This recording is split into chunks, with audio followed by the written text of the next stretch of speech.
no nosso 11 News com Bruna Nubili ou Nubili. Querida Bruna, bem-vinda. Bruna Nubili. Oi? Muito obrigada. Tá oscilando a internet? Só um pouquinho, daqui a pouco já estabilizou. Tá bom. Então, eu sou Bruna, eu estou aqui como militante do Manifesto Coletivo. Perfeitamente. Pode falar. Não, eu queria só apresentar você e você vai me corrigir com relação à pronúncia do teu sobrenome na sequência. Vai dizer o que é o adequado. A Bruna é psicóloga, formada pela Unifesp, especialista em saúde mental, e é militante no Manifesto Coletivo, que vocês vão conhecer agora. Eu vou colocar, inclusive, o link para vocês que quiserem assinar também, que é um abaixo-assinado para uma decretação de emergência climática no Brasil. Então, mais uma vez, voltando aqui à sua apresentação, não esquece do sobrenome, e vamos para esse debate importante sobre o clima. Tudo bom, Bruna? Bem-vinda. Tudo certo. Bruna Nubili, mas respondo com todas as variações aí, não tem problema. Queria agradecer, né, o convite, nós do Manifesto ficamos muito felizes, agradeço todo o cuidado aí com a recepção, me senti muito bem recebida no seu canal. E aí eu vim falar um pouco do Manifesto, da sua história, do abaixo-assinado que a gente está organizando agora. Então, vamos lá. Vamos lá, eu vou colocar aqui na legenda para vocês o início do texto do manifesto. Queria que você contasse para a gente como é que essa ideia surgiu e quais são, né, os pontos principais que vocês ali subscrevem nesse abaixo-assinado. E aviso aos navegantes que eu vou colocar o link aqui para quem quiser no bate-papo e também na tela para quem quiser se somar a essa demanda, vamos dizer assim, da sociedade brasileira. Bruna Nubili. Então, sobre de onde surge, né, a ideia de organizar esse abaixo-assinado. O Manifesto Coletivo ele começou a se organizar em torno da campanha para deputado federal do professor Vladimir Safar. Depois, né, que acabou a campanha, o coletivo se organizou em torno do abaixo-assinado pela Anistia Nunca Mais, depois que passou o governo Bolsonaro e tudo mais, começou essa campanha. E aí hoje a gente está se organizando no entorno da campanha pela decretação do estado de emergência climática no Brasil. O que norteia o fio condutor é sempre a questão da pauta máxima, né? Então, no jornalismo se usava muito a expressão do Bolsonaro que ele esticava a corda, e assim ele foi levando a discussão a outros patamares. A gente quer esticar a corda para o lado de cá, né? Não ter medo de pautar, não ser atravessado por um discurso fatalista de que não tem o que fazer, que nos paralisa e desmobiliza. Então, essa é a nossa luta, os nossos objetivos, e agora especificamente no entorno da questão climática, que é uma questão que está aparecendo como urgente para todos nós, que está começando a se tornar cada vez mais evidente e intensa na vida de todo mundo, e aí a gente organizou esse abaixo-assinado, que a gente vai explorar mais aqui na nossa conversa. Eu queria que você falasse para a gente, foi em função dos incêndios que nos assombraram, ou foi antes disso? Como é que foi? Porque, assim, esses incêndios que foram parcialmente, né, a gente ainda está, o período de chuva, felizmente, voltou, mas também trazendo outros desafios, né? Como, por exemplo, a energia elétrica na cidade de São Paulo e em outras localidades do Brasil. Fala um pouco sobre isso para a gente, né? Sobre essa questão, das queimadas que a gente começou a se organizar. Inclusive, até a campanha da Anistia Nunca Mais foi antes do 8 de janeiro, que começou a ser organizada. O fio condutor é esse da pauta máxima, e aí a gente vai pensando a pauta máxima a partir do que está aparecendo como necessário, como urgente. E aí, assim que a gente começa a se organizar, essas questões, infelizmente, vão se confirmando, que elas de fato são urgentes. Então, o que a gente está colocando, né, no nosso abaixo-assinado? Queria explicar um pouquinho o que a gente pensou, como que a gente estruturou ele, né? Então, a gente começa falando das questões climáticas que estão cada vez mais intensas, evidentes e tudo mais. Depois a gente começa pensando como essas informações chegam até a gente, né, de forma distorcida, omitida. Tem toda a questão em torno do agronegócio, que é colocado, né, do agropop, que essas distorções, que é o PIB, é o que alimenta o Brasil, então não pode ser questionado, criticado, e aí a gente levanta muito essa discussão no nosso coletivo, no sentido de quanto tudo isso é falso, né? Essas explicações que estão dando para a realidade, elas não são verdadeiras. E aí, a partir disso, a gente começa a falar sobre o decreto em si, né? Então, para que serve um decreto? Um decreto ele pode ser feito por um chefe de Estado, né? E ele reconhece, primeiro, a crise climática, parece pequeno, né? Então, mas a gente já teve aí um chefe de Estado que não reconheceu a gravidade, né, da Covid. A gente sabe as consequências graves de uma falta de reconhecimento. E possibilita o aceleramento de políticas, facilita a criação de planos integrados, mudança no plano econômico, alocação de recursos financeiros e criação de um cenário político, jurídico e institucional que permita, né, que se olhe para as questões ambientais. E aí, o que a gente pede especificamente, né? Que cesse a destruição sistemática dos biomas e das águas territoriais. Então, um decreto pode suspender as atividades de desmatamento, que sejam retiradas do Congresso atribuições legislativas contrárias aos interesses da natureza e que toda tomada de decisão ecologicamente sensível seja submetida ao plebiscito, à discussão popular, né, que o povo possa decidir sobre essas questões, que os recursos para a criação de infraestrutura necessária ao enfrentamento de catástrofes iminentes se tornem prioridade. Então, prioridade de recursos para a infraestrutura climática. Então, essa situação das queimadas não tinha bombeiro suficiente, os bombeiros trabalharam em situações extremamente precárias, e aí chamar a FAB, o Exército, envolve uma questão de recurso, que haja enfrentamento e responsabilização contra crimes e negligência ambiental.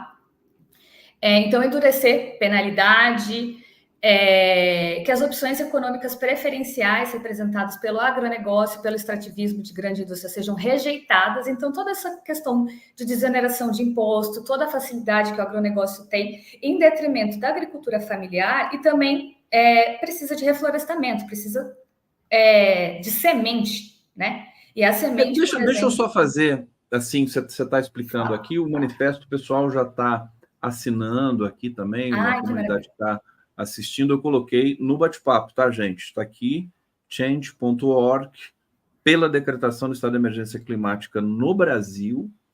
Está aqui com os caracteres um pouco, eles têm essa mudança aqui quando a gente copia e cola, mas é isso aqui, tá? Você vai ser direcionado diretamente ao site do Abaixo-Assinado. Só antes de seguir numa questão que eu quero fazer aqui para você, Bruna, pegar o comentário aqui do Rogério Faria, fala Conde e Adriano, estamos em 50% da campanha da biografia do Júlio Lancelotti, #acolhe, tá aqui catarse.me/Padre Júlio, abraços. Obrigado, Rogério Faria. Peguei no finalzinho aqui seu comentário, mas as pessoas que quiserem também contribuir para esse projeto aqui, da biografia do Padre Júlio Lancelotti, fiquem à vontade para acessar aqui o endereço que o Rogério colocou no nosso bate-papo. Edson Antunes, André Fernandes é o Marçal do Nordeste, está aqui. Eu queria entender o seguinte, a decretação de emergência climática é uma questão que incide na jurisdição, né? Quer dizer, que abre, que é uma coisa que o STF chegou a fazer. O Flávio Dino, digamos, ordenando, né? O Flávio Dino ordenou para que tivesse um investimento para mitigar e combater os incêndios num dado momento. Essa é a questão principal e teria de ser aprovada eventualmente pelo Congresso. Como é que seria o trâmite da sequência desse abaixo-assinado? Qual que vai ser, por exemplo, eu fiquei sabendo que tem 40 mil assinaturas já, né? Como é que vai ser feito isso? Vocês vão levar essa proposta para o Congresso Nacional? Explica um pouquinho esse trâmite para a gente. Então, os pormenores do trâmite eu não sei porque eu não sou da área jurídica, Mas o nosso objetivo é chegar em 100 mil assinaturas, porque a gente entende que um abaixo-assinado com 100 mil assinaturas, ele mobiliza uma pressão, né? Então, sim, a ideia é levar adiante, não só para a presidência, mas contatos que a gente vai fazendo a vereadores, deputados estaduais e tudo mais, por mais que tenha que ser uma atribuição do executivo, esses profissionais podem fazer pressão, né? Então, esse é um objetivo posterior. O decreto ele é feito pelo executivo, ele não precisa passar pelo legislativo, e ele tem uma duração específica de um tempo, né? E ele tem algumas limitações. Claro, ele não pode ser inconstitucional, contra outras leis que existem e tudo mais. Vocês se basearam em alguma movimentação internacional para redigir o texto desse manifesto? Eu digo isso porque é uma preocupação global e o Brasil está no centro, né, dessa preocupação universal com o meio ambiente. Eu vou ler uns trechos aqui para você comentar e desdobrar para a gente. Olha só, são vários pontos que são definidos aqui no abaixo-assinado. 1. Que cesse a destruição sistemática dos biomas e das águas territoriais. 2. Que sejam retiradas do Congresso atribuições legislativas contrárias aos interesses da natureza e que toda tomada de decisão ecologicamente sensível seja submetida a plebiscito. Quer dizer, é um texto que incide realmente numa mudança que não seria trivial, né? Seria uma coisa que deveria ser, teria de ser realmente acolhida pelo governo de turno, nesse momento, pelo governo Lula III. Vocês se basearam em alguma estrutura internacional de demandas sobre o meio ambiente? Não necessariamente basear o texto, mas a gente fez uma pesquisa, sim, que envolvia pesquisas tanto do ponto de vista climático, o que está acontecendo, quanto do ponto de vista jurídico, o que está acontecendo nos outros países. Tem outros países que a decretação do estado de emergência climática já aconteceu, eu não vou lembrar quais que são agora, eu não vou nem tentar falar para não falar errado. Mas sim, a gente fez um trabalho de pesquisa tanto jurídica quanto climática, né, para organizar e balizar a escrita do texto. Perfeitamente. Como é que essa questão climática incide na tua vida, no teu trabalho? Você é psicóloga, especialista em saúde mental. Quer dizer, no campo, inclusive, da saúde mental, que é um debate que eu sempre promovo aqui na nossa comunidade, as pessoas, por exemplo, quem é atingido por incêndio, esses incêndios no interior de São Paulo começaram a chegar perto das cidades, né? Ribeirão Preto, cidades do interior, a gente viu São José do Rio Preto, né? A fumaça, isso abala profundamente a saúde mental, né? A dimensão do dia a dia das pessoas e tudo mais. Isso também está contemplado no abaixo-assinado, e eu queria que você falasse um pouco da tua experiência. Quer dizer, como é que essa degradação, como é que esses extremos climáticos acabam incidindo na tua vida? Tá, vou falar um pouco, começar com essa pergunta sobre mim e depois falar um pouquinho como que o manifesto olha para essas questões. Então, como psicóloga, eu vejo, né, trabalho com a questão da saúde mental sempre de forma coletiva, né? Então, a saúde mental não tem a ver só o efeito de superfície, o quanto a gente sofre com tudo isso, né? Mas eu procuro sempre estar construindo, em qualquer espaço de trabalho, uma concepção de o quanto o nosso sofrimento ele é produto de dinâmicas políticas, sociais, coletivas, históricas, que nos afetam e nos fazem sofrer. E o quanto a psicologia ela surge num contexto de individualizar, né, tudo isso, assim, a partir de toda essa desconexão que o nosso corpo vive com o nosso ambiente, com o nosso entorno, isso começa a produzir um sofrimento.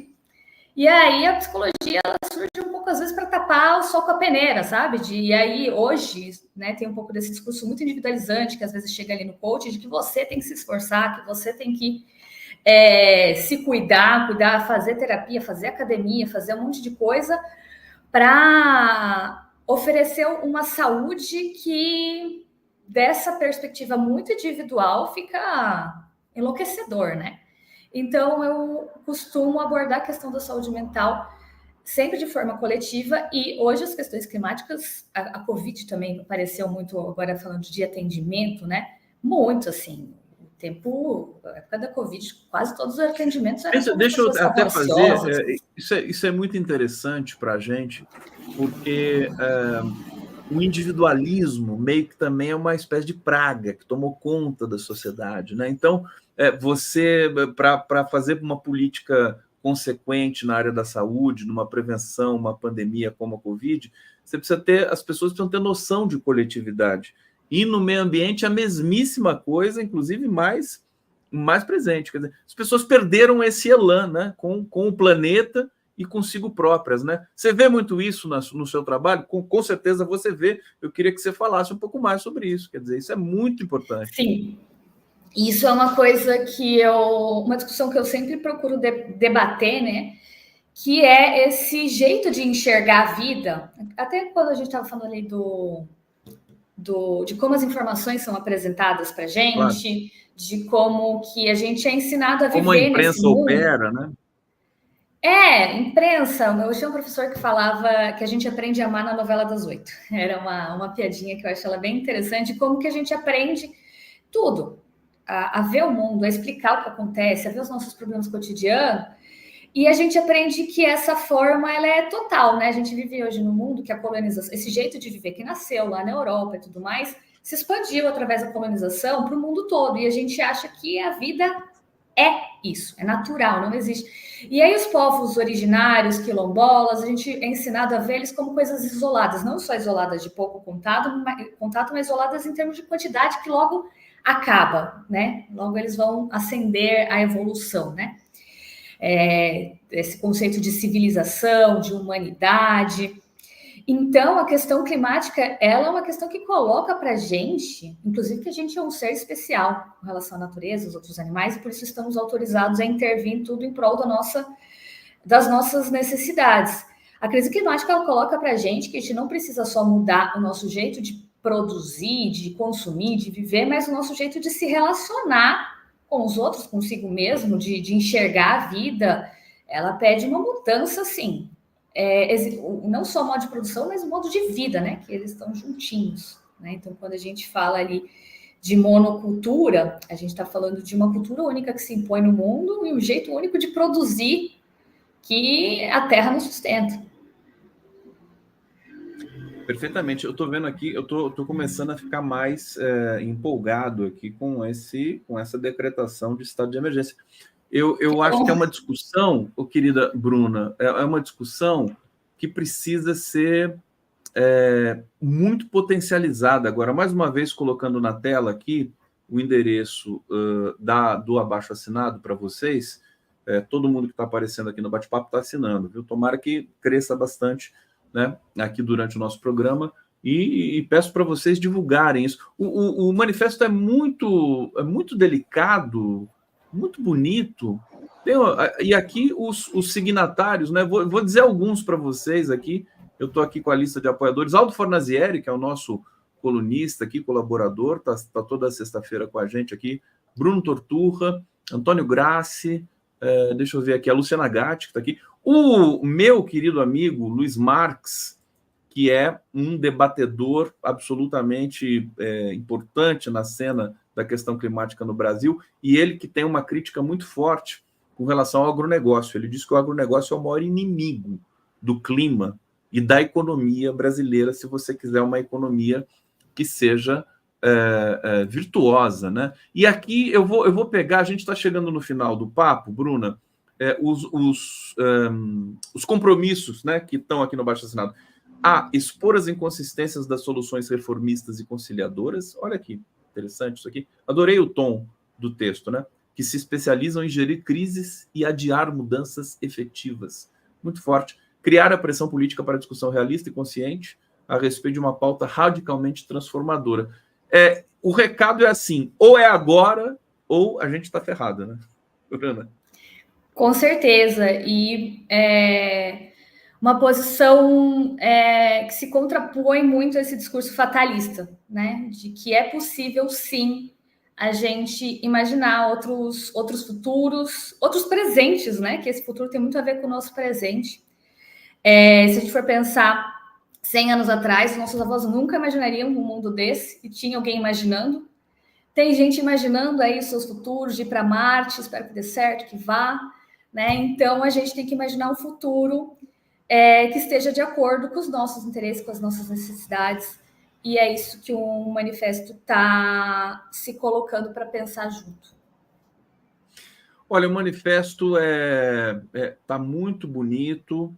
Eu acho que, e vou até sugerir, né, para vocês, eu estava conversando com as pessoas da campanha, para a gente fazer uma sequência de entrevistas e de comentários sobre isso, porque assim dá uma continuidade, né, que não acabe só hoje aqui no nosso papo, mas dá uma comunidade para dar uma continuidade para as pessoas se engajarem nessa questão de verdade. Quer dizer, não é trivial. Decretação de emergência climática faria com que o Brasil desse um salto, acho, que nessa dimensão do clima, inclusive para o prestígio do governo brasileiro, perdeu um pouco, né, nesses últimos tempos, em função dos problemas que nós tivemos aqui ambientais, aquela imagem de um país sempre à frente do seu tempo, com energia limpa. Acho que o Brasil pode muito mais na cena internacional, até porque a COP30 está chegando aí o ano que vem em Belém. Bruna Nubli, eu quero te agradecer demais, tá? Pela presença aqui no nosso 11 News, aqui na comunidade, no canal do Conde, na TVT. Dizer que estamos à disposição para tudo que vocês precisarem, que a partir de agora eu começo a divulgar, inclusive com mais frequência aqui nas nossas transmissões e na comunidade, esse abaixo-assinado para que chegue logo aos 100 mil. Tem que chegar nos 100 mil. A minha meta é 100 mil. Tá bom, Bruna? Agradeço muito. O manifesto também agradece. A gente ficou bem feliz.